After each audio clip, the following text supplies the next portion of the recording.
যে তেজগাঁ ছাত্রলীগের সে সাধারণ সম্পাদক ছিল, যে ছেলেটি ছাত্রর নাম ছিল, সে দেশের একজন প্রধান উপদেষ্টাকে হত্যা করার একটা চক্রান্ত সে করেছে এবং সেটার মানে হদিশ পাওয়া গেছে শরীয়তপুর থেকে। কারণটাই একটাই যে 15-16 বছর ধরে আপনার জ্ঞান চর্চা, বিজ্ঞান চর্চা এর মানে কোনো অবকাশ ছিল না বলেই আজকে মাস্তান তৈরি হচ্ছে, আজকে গুন্ডা তৈরি হচ্ছে, ছাত্র নামধারীদের দিয়ে কিভাবে মিছিল ভাঙানো যায়, কিভাবে মিটিং ভাঙানো যায়, এই প্রশিক্ষণ দেওয়া হয়েছে।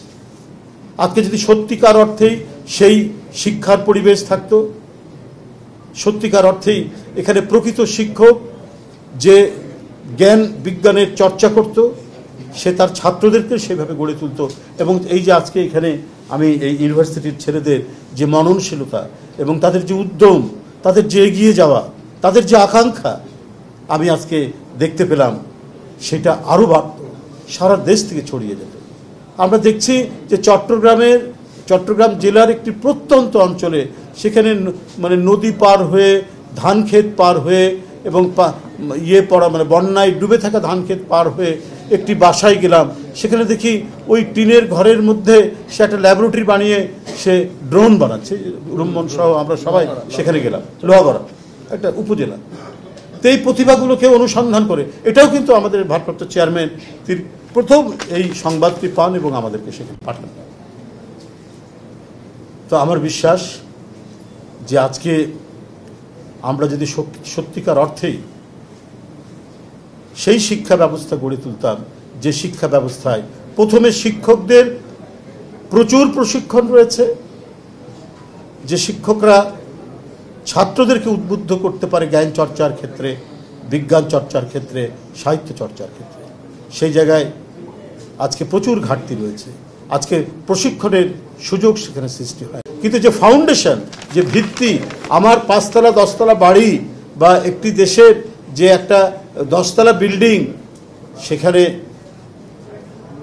সেই বিল্ডিংটা দাঁড়াবে যে ভিত্তির উপর, আমি যদি সেই ভিত্তিটা যদি কাঁচা বাঁশের দিয়ে কাঁচা বাঁশের রড বানিয়ে সেটাকে যদি আমি ব্যবহার করি, তাহলে সেই ভিত্তি কিন্তু আপনার সেই ভিত্তির উপর দাঁড়ানো বিল্ডিং কিন্তু হুড়মুড় করে পড়ে একবারই ধ্বংস হয়ে যাবে। সেই মানে প্রচেষ্টাটাই গত 15-16 বছর ধরে হয়েছে।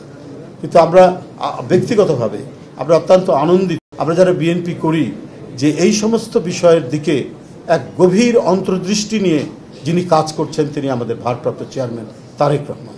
প্রতিনিয়ত এগুলো তো প্রথম পাতায়ও লেখা থাকে না, এই কথা, এই যে প্রতিভার কথা, একটি স্কুল কলেজের একটি ছেলের তার অবদানের কথা হয়তো ভেতরের পাতায় অথবা একেবারেই শেষ পাতার আগের পাতায় নিচের দিকে ছোটোভাবে হয়তো এই সংবাদটি আসে, কিন্তু এই সংবাদটিও তার দৃষ্টির বাইরে যায় না। সুতরাং আমরা একটি দুঃসহ পরিস্থিতি অতিক্রম করে এসেছি। আমরা এখন সেই স্বপ্ন পূরণ করতে হবে যে স্বপ্ন রয়েছে এই রেসিং কার যারা তৈরি করেছে তাদের মনের মধ্যে, তাদের মননের মধ্যে যে স্বপ্ন রয়েছে, সেই স্বপ্ন যদি বাস্তবায়ন হয় তাহলেই এই দেশ সমৃদ্ধশালী হবে। আর কঠিন কাজ করা কিন্তু একটু ঝুঁকি নিলেই কঠিন কাজ করা যায়। এখানে এই দেখুন অনেক সাংবাদিক ভাইরা এখানে উপস্থিত রয়েছে। আমি আমি আমি মানে খুবই অনুপ্রাণিত, আমি গর্বিত, আমি কৃতজ্ঞ তাদের প্রতি। এই যে যারা ইলেকট্রনিক্স মিডিয়া অথবা অনলাইন অথবা প্রিন্ট মিডিয়া, আমি এই জন্যই বলছি, এই দুইটার সাথে মেলাচ্ছি এই জন্য যে রাত্রি 1টা, 1:30, 2টার সময় বলেছি আমাদের যুবদলের এক ছেলে গুম হয়ে গেছে, তোমরা ভাই আসো যে কয়জন পারো। তারা এসছে, যা বলেছি সাথে সাথে তারা অনলাইনে সেটা প্রচার করেছে, তারা টিভিতে স্ক্রল দিয়েছে, সেই ছেলেটা বেঁচে গেছে। আজও বিভিন্ন জেলায় যেখানে যায় সেখানে বলে, ভাই আপনি রাতের বেলায় আমাদের কথাটা বলাতে আমাকে গুম করেনি, না হলে আমাকে অদৃশ্য করে দিত।